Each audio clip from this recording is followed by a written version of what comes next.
Hello student, I am Renu Yadav.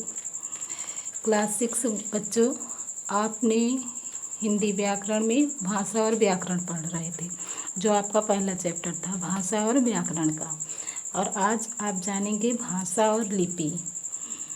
भाषा और लिपि के ऊपर आप देखिएगा, वाक्य में प्रयुक्त शब्दों को पद कहा जाता है। जैसे रोहन पढ़ता है, इस वाक्य में रोहन एक शब्द हो गया और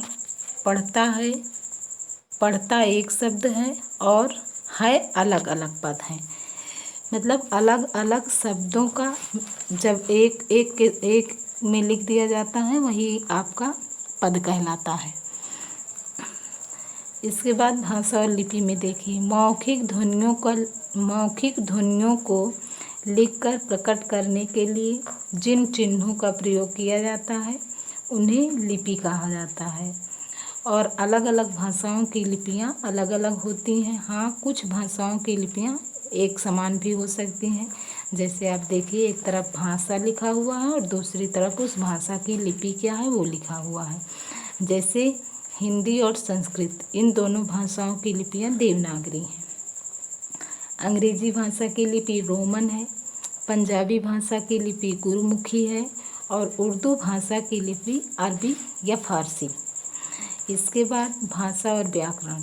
प्रत्येक भाषा में विचारों के आदान प्रदान के लिए कुछ नियम बनाए गए हैं। इन नियमों का ज्ञान कराने वाला साधन व्याकरण कहलाता है।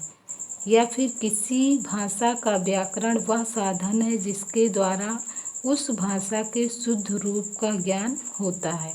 या फिर आप ये समझिए कि व्याकरण वह शास्त्र है जिससे हम किसी भी भाषा को शुद्ध पढ़ना, शुद्ध लिखना और शुद्ध बोलना सीखते हैं, वो व्याकरण कहलाता है। व्याकरण के अंग देखिएगा, भाषा की मूलतः 4 इकाइयां हैं: वर्ण, शब्द, पद और वाक्य। इन इकाइयों के बारे में अच्छी तरह से समझने के लिए व्याकरण के 4 अंग बनाए गए। ये हैं वर्ण विचार। पहला टॉपिक आपका है वर्ण विचार। और व्याकरण के इस अंग में वर्णों के भेद, उनके उच्चारण स्थान, वर्णों के संयोग आदि के बारे में जानकारियाँ मिलती हैं। शब्द विचार में देखिए, व्याकरण के इस अंग में शब्दों के भेद, उनकी बनावट आदि के बारे में जानकारियाँ मिलती हैं। और तीसरा है पद विचार। व्याकरण के इस अंग में वाक्य में प्रयुक्त शब्दों की पहचान पदों के रूप में कराई जाती है। और लास्ट है वाक्य विचार। व्याकरण के इस अंग में वाक्यों की रचना, उनके भेद आदि के बारे में जानकारियाँ मिलती हैं।